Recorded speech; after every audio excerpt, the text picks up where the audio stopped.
In a day where a fire is more likely to happen, you will be very hot.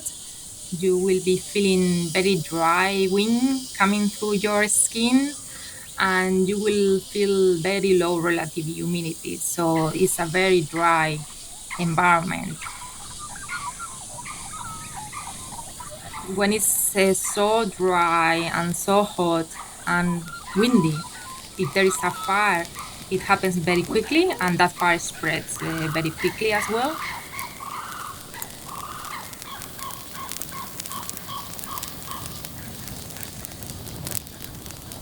What you see is dust.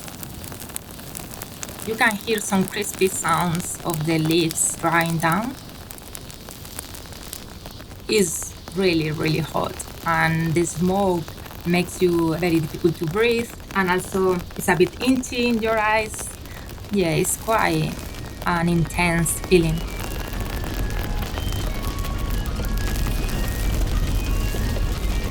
Hi, I'm Stephanie Tumampos, and you're listening to Down to Earth, the show where we talk to incredible geoscientists about their science and its impacts on our planet. Whether you remember it or not, in 2020, the world was on fire. Australia lost 45 million acres, an area larger than the state of Florida, to bushfires.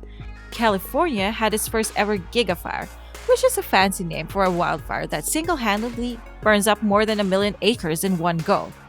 In Brazil, around 20,000 square kilometers, or a quarter of the world's largest tropical wetland, burned. And remember how Dr. Annette Barge told us the Arctic could burn? Well, in 2020, more than 18,000 fires in Siberia alone consumed almost 35 million acres and released more than half a billion tons of carbon dioxide into the atmosphere. As climate change continues to intensify, so too will global wildfires. A recent United Nations report estimates that the occurrence of extreme catastrophic fires could increase by 30% by 2050. This fire forecast points to a very urgent need to share information and work together globally to manage and prevent fires. So today, that's what we're doing, chatting with two different scientists who study fire in two completely opposite environments: the Australian bush and the Amazon rainforest.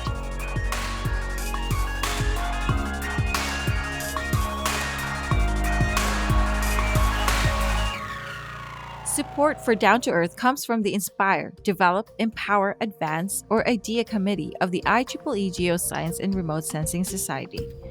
This committee is all about empowering engineers and scientists to follow a career in geoscience and remote sensing. One way they do this is through their Women Mentoring Women program. This mentorship program runs for a year and fosters careers and friendships across generations, disciplines, and geographies. To learn more, visit grss-ieee.org and select IDEA from the community header menu. For a bushfire to occur, we need basically three ingredients. We need fuel, and we need this fuel to be dry enough to burn. We need also weather conditions that are hot, dry, and windy. And then we also need a source of ignition. This is Dr. Marta Yebra. She's an associate professor in environmental engineering at both the Fenner School of Environment and Society as well as the School of Engineering. She's also the director of the new Australian National University Optus Bushfire Research Centre of Excellence, which opened in 2020.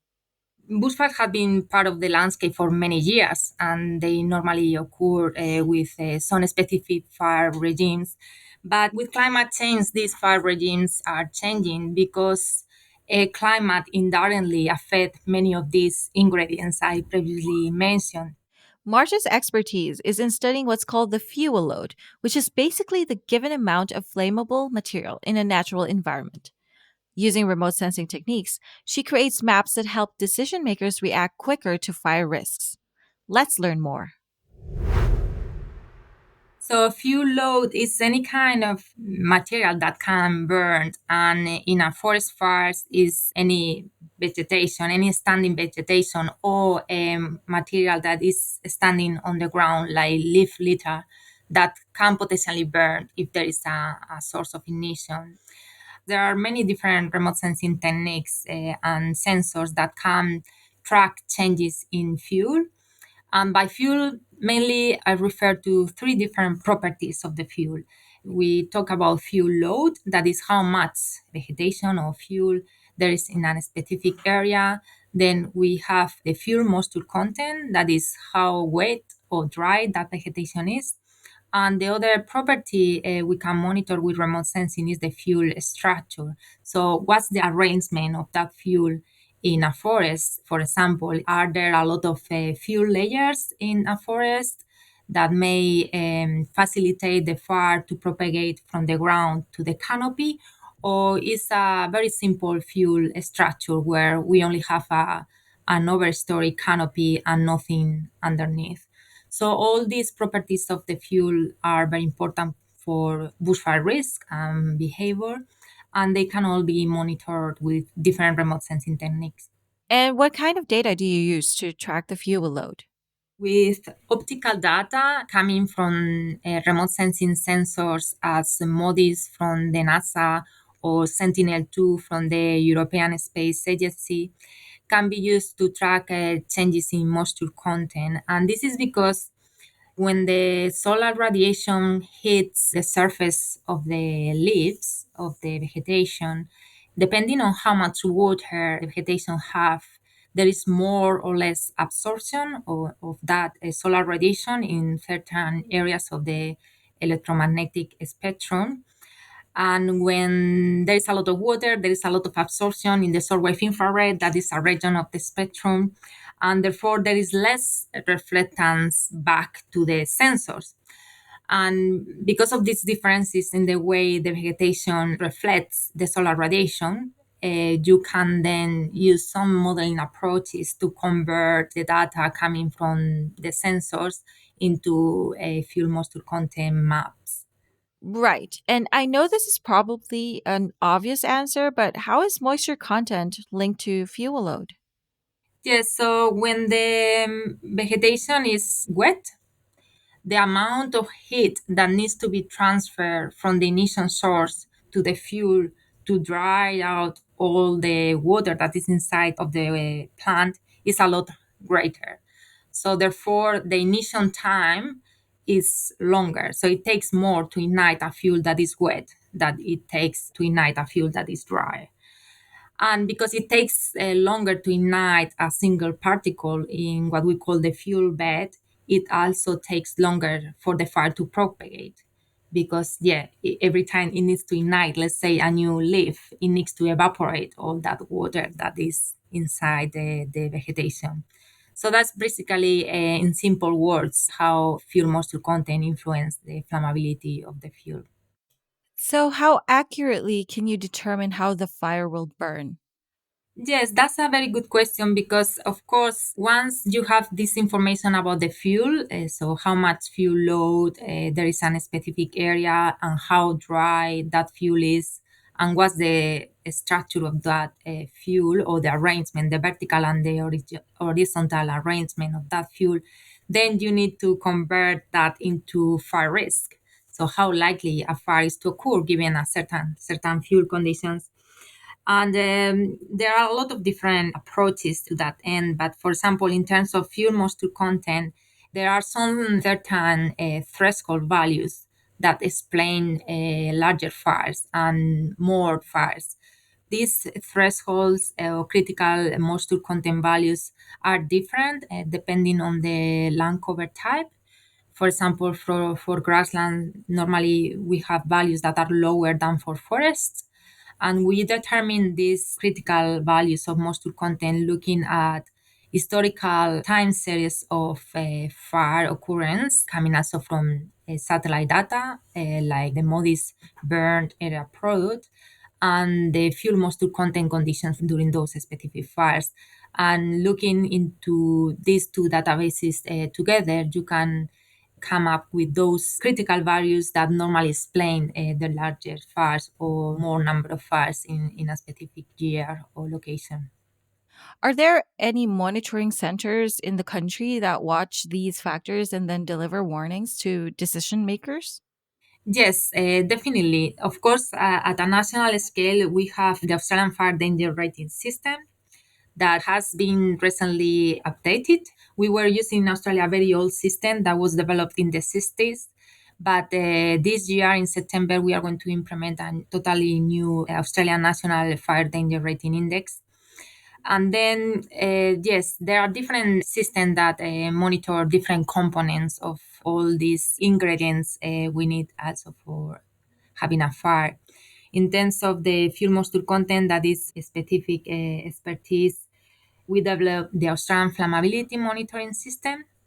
So this system is a web server that provides maps of the vegetation moisture content. So how dry or wet the vegetation is and the associated flammability of the landscape using satellite data from also Moody's. And we provide this every 5 days, and this website is open for any individual or any fire agency or land management agency for them to check what's the dryness condition of the landscape at any time.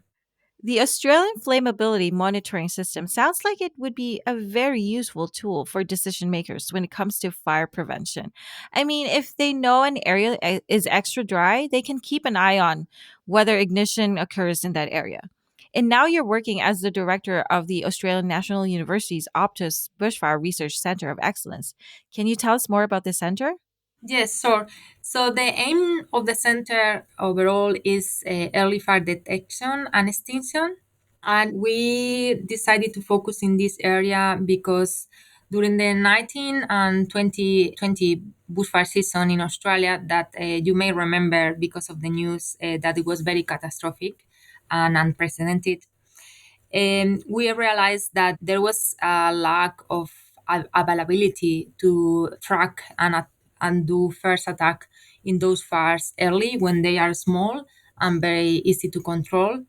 We created this center with the aim of develop different technologies to detect fires when they are small and then extinguish them before they become large and uncontrollable. So, in the center, we are following a layered approach for early fire detection. We are combining sensors on board of different platforms to detect those fires when they are small. And we combine these sensors in different platforms because we think different sensors or platforms have different advantages and disadvantages. For example, some of the sensors we are testing are sensors on the ground. These sensors have very limited coverage because they cannot be placed or located across Australia. But because they are so close to the ground, they have higher chances to detect the fire when they is small and as soon as it ignites. So the idea is to locate these sensors in areas, for example, of high ecological value or high fire risk. In the other end, we have satellites. These satellites can see large territories, but they cannot detect yet small fires either because they don't have enough spatial resolution, ground resolution, or they lack of temporal resolution. So they only may fly twice a day over a specific area. So that means that they may miss a lot of fires. So again, combining different sensors in different platforms, we think that we can reach the aim of detecting fires when they are small. Sounds like this center is going to be very important for early fire detection. But climate change presents ongoing problems. So, can you speak to how it might continue to impact the environment? Well, the problem is that in Australia, fires are getting more severe and frequent. That means that the fire regimes are changing and that is compromising the vegetation to have enough time to recover. And some vegetation is burning again more often than it used to be. And some vegetation, like tropical wet forests in Australia, are starting to experience bushfires. Similar to Australia's tropical forests, fires are also becoming an increasing problem in the Amazon. When we see the models that indicate what would be the fire regime of an area like the Amazon, we see that fire it's a very rare event. The Amazon is humid, it shouldn't burn. But what is happening is that human beings are changing this ability of the forest to hold fire, and fires are entering in the forest. And these escaped fires end up changing the forest structure, killing trees, opening the canopy, and this humidity that is a very important characteristics of the Amazon. It gets lost and ends up to be a different forest. After the break, we'll speak with Dr. Annie Ellen Carr, Science Director of the Amazon Environmental Research Institute. Together, we'll discuss the problem of fire in the world's largest tropical rainforest. When you were first in university, full of passion for science and tech, how many women were in your classes? And as you progressed, from undergrad to specialization to your first job and beyond, what happened? If you're like most scientists, technicians, engineers, and mathematicians, chances are the higher you climbed in your career, the fewer women you saw around you. But what if I told you you can help shift this trend? Research demonstrates that mentorship can have a huge impact on a woman's career. By choosing to mentor a young woman in science, you'll help them gain confidence, pursue exciting career opportunities, and even help increase their promotion and earning potential for years to come. Consider joining the Geoscience and Remote Sensing Society's Women Mentoring Women program and make a big difference in a young scientist's life. Learn more by visiting grss-ieee.org and select IDEA from the community header menu. Pristine forest looks like for me as a chapel.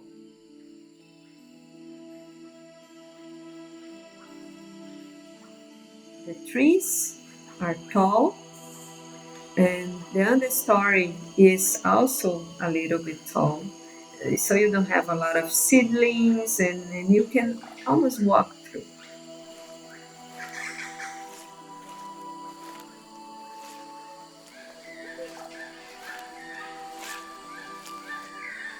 It's cool, it's shady because the canopy is very closed. The noise of the animals, a lot of birds. Sometimes you can be scared, being afraid of step on a snake, or sometimes you even feel some weird different smell that could be a jaguar maybe, I don't know.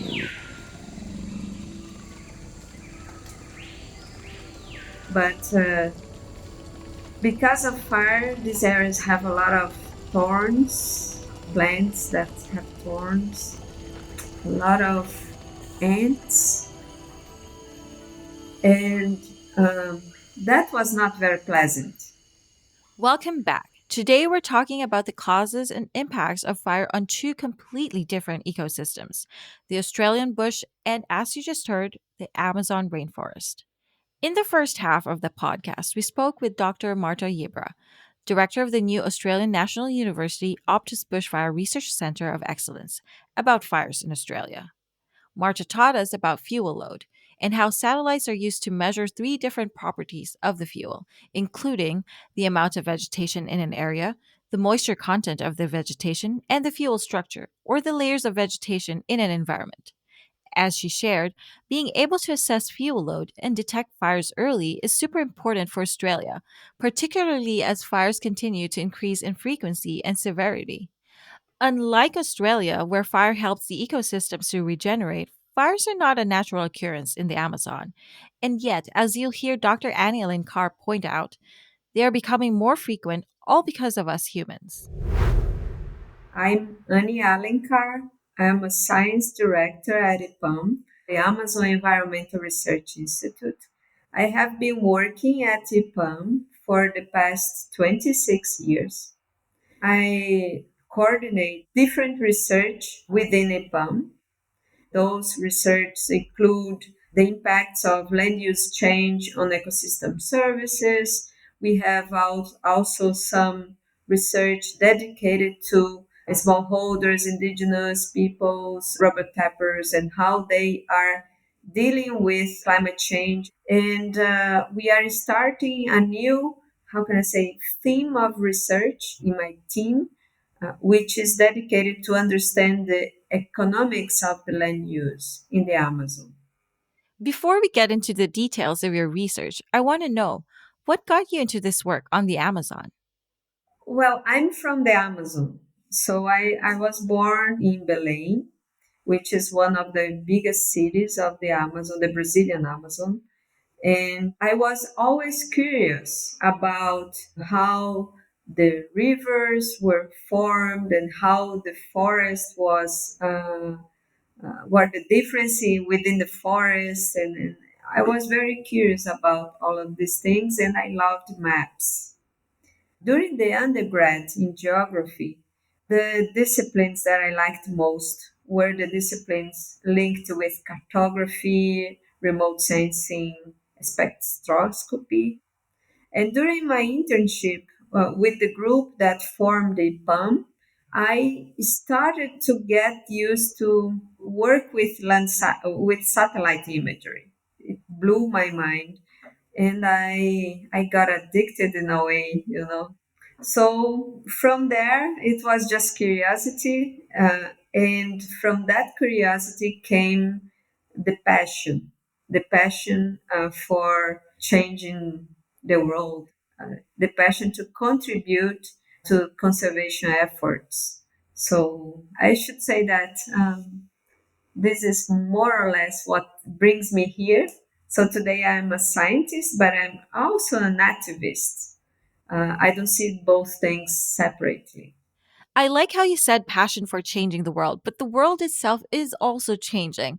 Like the fires that are happening in the Amazon, these aren't natural. So tell me what causes these fires. Yeah. I should say that 100% of the fires in the Amazon are anthropogenic caused. So they came from a human hand. So there are three major types of fire in the region. One is the fire directly related to deforestation, which is part of the process of deforestation. So you have a forest and then you cut down the trees, let it dry, and then people set fire on that. You know, it's the major source of greenhouse gas emissions in Brazil, in fact. So the second type of fire is the fire used for management of pasture fields.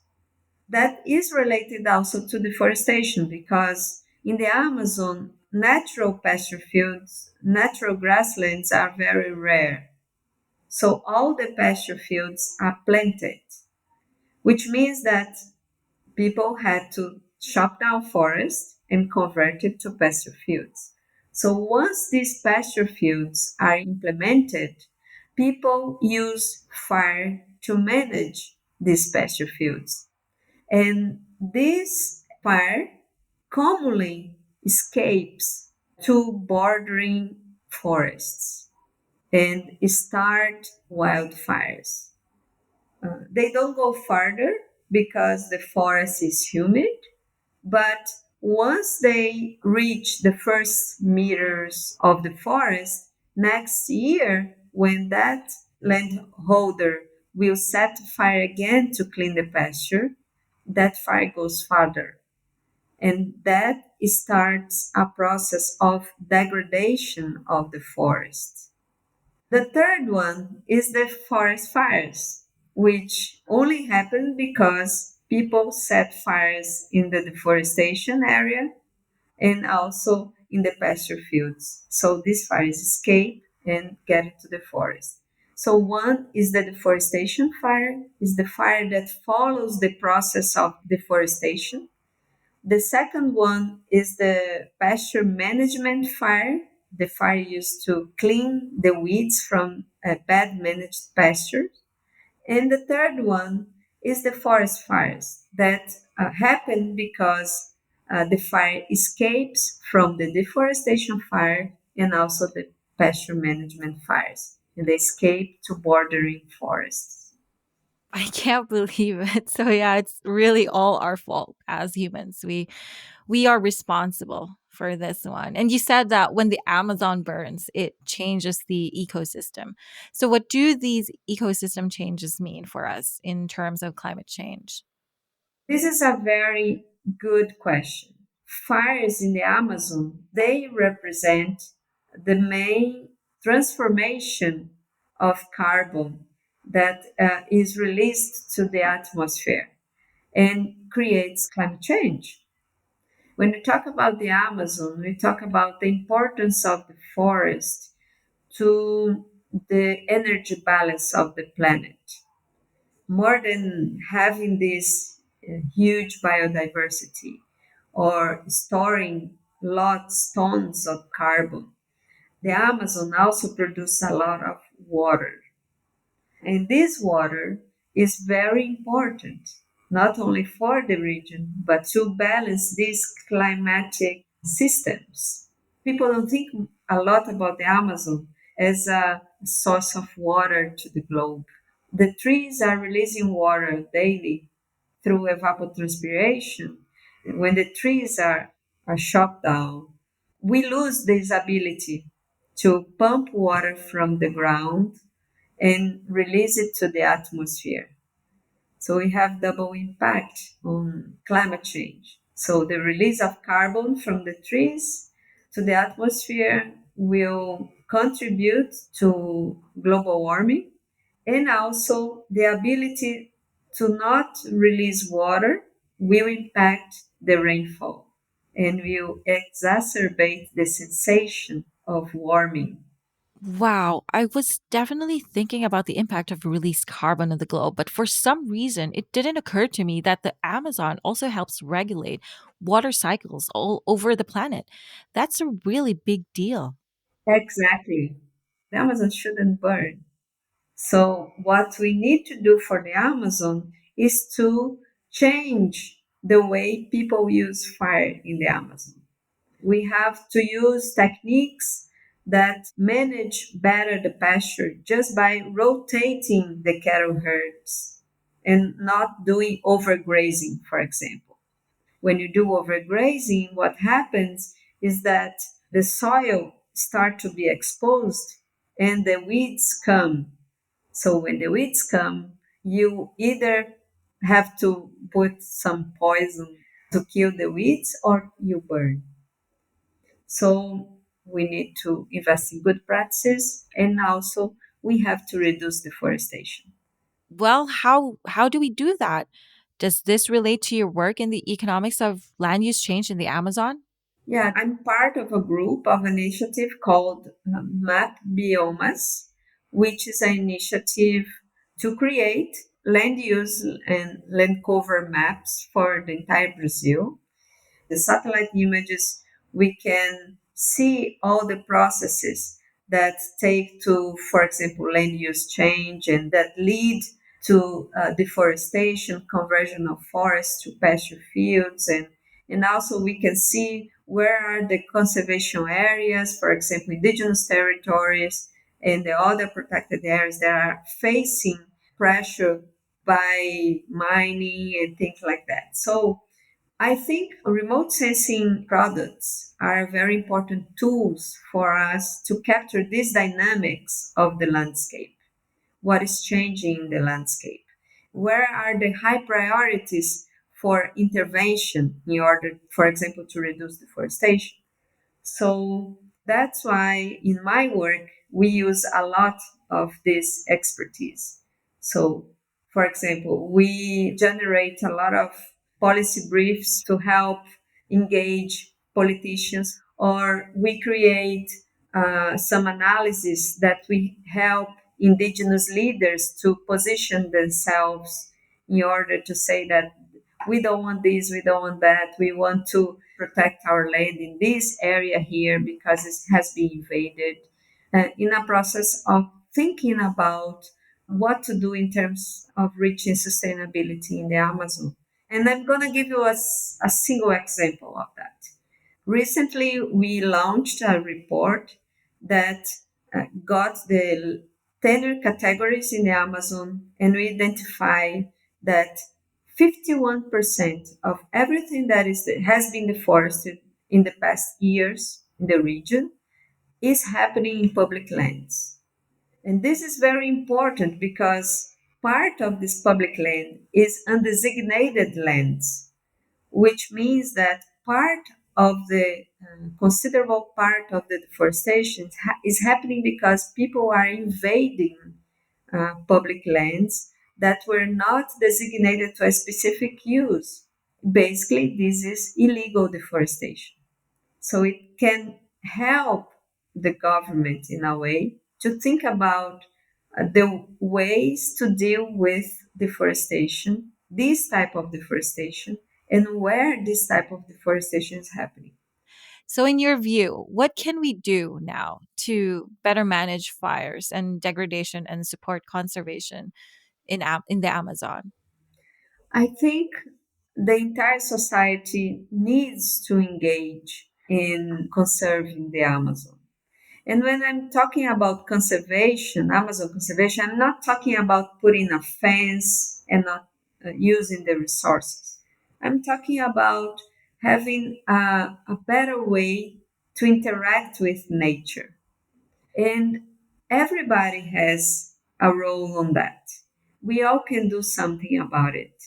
Unfortunately, the decisions about the Amazon are taken by governments, but governments are put there by people. So this is one way we can help the Amazon through the vote. The other thing that we can do is watch better what we eat. So the consumption of food is very important in this process because the Amazon has been deforested to produce beef or more recently soybean. The soybean produced in the Amazon is used to feed, for example, animals in China. It's not used to feed Brazilians. If we as a society pay more attention to where are the products we are eating are coming from, we also will help to pressure the companies that buy this food to have a better compliance with environmental rules and environmental laws and things like that. So I think we can do a lot, but we need to have the engagement of the government. And we have to remember that we put the government there. And this is really where international collaboration comes in, both in terms of the science as well as in government accountability. So, what do you think researchers and decision makers can learn from other countries in terms of fire management and conservation? Well, I have to say that we have other ecosystems in Brazil that are fire adapted, such as the Cerrado, which is one huge savanna that we have here in our country, Pantanal, which is a big wetland that we also have here. So those areas, they are just like Australia. They are adapted to fire. And we need a lot to learn with Australia, for example, because people, unfortunately, are not doing a lot of prescribed burns to reduce the fuel load. But I think other areas, such as Congo, for example, where the forest also starts to be more susceptible to fire, or Indonesia, where the peat forest there burn once in a while. I think we need to create a network of research and also of lessons learned from fire management and fire control in these rainforest affected by fire areas. We always need to try to learn from the experiences in other countries. In terms of fire detection, for example, drills that happen in a specific area or a specific country can be translated and proof if they work in another country or a different environment. That's why collaboration between countries is also very essential. And there are, for example, a satellite mission, WildFireSat, that the Canadian Space Agency is about to be completed and launched in the next coming 7 years or so. And it is very important for Australia to keep a very close eye on how that mission goes, and see if the different countries can also collaborate and complement each other, because of course launching a satellite mission is quite an expensive investment. Again, it's learning, but it's also collaboration. So what one specific country or research do can potentially also benefit others. It's evident that climate change is affecting bushfires in terms of the frequency, but also the severity of the fires. And this is only going to get worse. We can, of course, invest in early fire detection. We can invest on better fire risk monitoring systems. We can invest on better land management strategies, but nothing really is going to make a huge difference if we don't really tackle the underpinning problem that is climate change. So if we don't take strict measurements to tackle climate change and decrease the increases in temperature and drought, there is not much we could do, because yeah, the conditions are just getting worse and worse. So, what keeps you positive about this work? Well, in terms of remote sensing data, I guess what keeps me motivated is that it always provides better information. And of course, the better the information you provide to land managers, the better decision they can take under a bushfire event or similar catastrophic events. So, and if we can provide tools for detecting fires early from satellites or other sensors, as I discussed before, we can give them more time and higher chances for the first attack to be successful. The good thing is that there's still hope. As Annie mentions, we know the recipe for change, we just have to enact it. I always remember when I started to work back to the 90s. At that moment, the rate of deforestation was very, very high, an average of 20,000 square kilometers a year, which is huge. I never thought I could be alive to see Brazil reaching a rate below 10,000 square kilometers a year of deforestation. I never thought that would be possible. And in 2005, a lot of things changed. We had policies in place, good monitoring working, good governance put in place to really like reduce deforestation. And we went below 10,000 square kilometers, and we almost got to 4,000 square kilometers in 2012. So that was possible. And that was in a moment when Brazil was exporting a lot of soybean, producing a lot of meat, which means that protecting the land and the forest didn't impact economic activities such as cattle ranching and soybean production.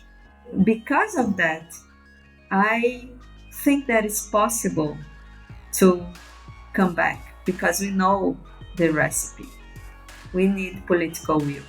Well, that's all for this episode of Down to Earth. Want to learn more about Dr. Marta Yebra and Dr. Annie Elinkar? Listeners can follow me and the progress of my research on Twitter at mjebra12, and also in LinkedIn as Marta Yebra. You can take a look on our webpage, ipam.org.br. And also, if you want to access the data that we produce, you can also go to mapbiomas.org, and then you will be enchanted with the amount of data about land use change from Brazil. Be sure to follow the Down to Earth podcast on Spotify and Apple Podcasts. And send some love to our sponsors at IEEE_GRSS on Twitter and Instagram, and IEEE Geoscience and Remote Sensing on Facebook and LinkedIn. This episode was produced by Nicole Bedford from Nicole Bedford Films, with help from me, Stephanie Tomampos. Graphics and design by Mylene Briggs of Killam Media. And a special thanks to Heather McNairn and Sean Kefauver for their support. I'm Stephanie Tomampos, and you've been listening to Down to Earth.